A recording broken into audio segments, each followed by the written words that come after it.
My name is Max Alonso, and I'm facilitating chapter 19. So, at the beginning of the chapter, Leslie informs Ishmael that in 2 weeks he's going to move in with his uncle. When he finds out this information, he is nervous. Ishmael had been on his own and had taken care of himself for years.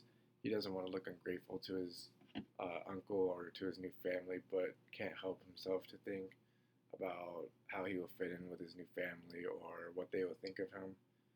On the day that Ishmael is set to leave, he expresses how nervous he is, stating, "My heart is beating faster the way that it was when my mother dropped me off for my first time at boarding school." Um, he sees Mambu and they hug. It was their last time seeing each other. We then find out that Mambu goes back to the front lines because his family refused to take him in. Ishmael then says goodbye to the rest of his friends. He also goes to Esther's house one last time, and Ishmael thinks to himself about how she could help children like him, and how does she live with their stories. Uh, he never ends up telling her about his feelings towards her, about how much he appreciates her, and about his love for her. And this is the last time that he saw her. Ishmael then arrives at his Uncle Tommy's house where he meets all of his cousins, and then they go inside to eat a welcome home meal that was cooked for him. Things are great for Ishmael so far after arriving at Uncle Tommy's house. He was shown to his room, which he shared with his 21-year-old cousin Ali, who was glad to have another boy around the house. That night, the family sat around listening to stories from a cassette tape. His new family all laughed at uh, they all laughed hard at the story that was being told, but Ishmael sat quietly with a smile on his face, still trying to adjust to being around people that are happy all the time. He was only used to being around people that were either high or violent.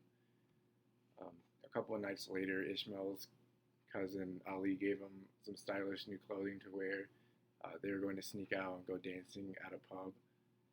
They go to the pub, and when they were there for a while, and Ishmael was dragged onto the dance floor by a girl. They start dancing, but Ishmael is having a hard time having fun because a memory is triggered about a time that they attacked the city or attacked the town, and there had been a school dance going on that night. He was remembering the sounds of the screaming and the blood that was soaking the dance floor. He ended up being sad the rest of the night at the pub, but a couple of nights later, he ended up going back to the pub alone, and he met the same girl that had dragged him onto the dance floor. Her name was Zainbi. They end up dating for a few weeks, but she breaks up with him because he's reluctant to tell her about his past. And then he also tells about the many relationships he has that follow that one, that all in the same or go down the same route. Talks to Ishmael and tells him about an interview that he should go to for a chance to go to the United Nations in New York City and speak about the situation that are happening in Sierra Leone and how they're affecting the children there. Ishmael goes to the interview and is astonished by the exterior and interior of the building. When he goes inside, the other boys at the interview were dressed better than him, and they were laughing at the clothes that he was wearing. They were also laughing about his clueless demeanor. He didn't know how an elevator worked or how to like call the elevator or anything. Um, he's then interviewed and tells the man that is interviewing him about his involvement in the war and how it has affected him. He also tells the interviewer that he should be picked because the condescending city boys waiting to be interviewed knew nothing about the situation. Ishmael returned home and spent quality time with his family. They sat and listened to stories on the cassette player, and they all laughed uncontrollably. To me, it seems like he is starting to have a good time, and their whole family wished for more times like this. Later, we find out that Ishmael has been chosen to speak at the UN. Mr. Karama picks up Ishmael, and they go to get his passport in preparation for the trip. While at the passport office, Ishmael gets frustrated when the bureaucrat asks him for his birth certificate. He tries to explain his situation, but starts to get more enraged. This is where Mr. Kamara handles it and ends up finding a copy of his birth certificate and to get his passport. Uncle Tommy finds out about Ishmael's trip to New York but doesn't believe it. He tells Ishmael not to get his hopes up, and as time goes on, him and Ishmael begin to grow closer. His uncle jokes about him actually going to New York, and he's being sarcastic about it. And they would often go on walks and talk while they're walking. Uh, Ishmael wanted to tell him more things, but he just couldn't find the words to explain. Ishmael goes to the embassy to meet Dr. Tamba and to get his visa.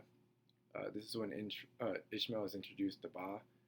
He goes through the interview process and gets his visa and is once again agitated by the questions that are being asked to him.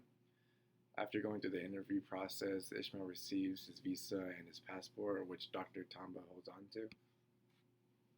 The day that Ishmael is set to leave, he says goodbye to all of his cousins who wish him well. Still joking about the travel, Uncle Tommy wishes him safe travels, and so does his wife. At this part of the chapter, we can see that Ishmael has grown to love his family and enjoys being around them all the time because they are also happy and nice towards him. This chapter is notable because it is the first time Ishmael expresses an interest of telling his narrative rather than remaining silent. He's frustrated by how little the rest of the world knows about Sierra Leone's civil conflict. When the embassy counter clerk asks him for his birth certificate, Ishmael is angered, and they think such documents exist in a war-torn place. Ishmael is irritated by how little the immigration officials appear to understand about the conditions of boys his age in Africa when they ask simple questions about his motivation for travel. Ishmael is ecstatic about the prospect of becoming a symbol for Sierra Leone's boy soldiers. This demonstrates that he is not only willing to talk about his history, but he's also willing to move on from it. When questioned why he's so qualified during the interview, he confidently proclaims that he has firsthand experience. He has firsthand experience with combat and recovery, when other guys have only heard about it in the news. He's also growing to see that his family is always going to love him and be there for him, even through his hard times. He's accepting of his newfound happiness with his family.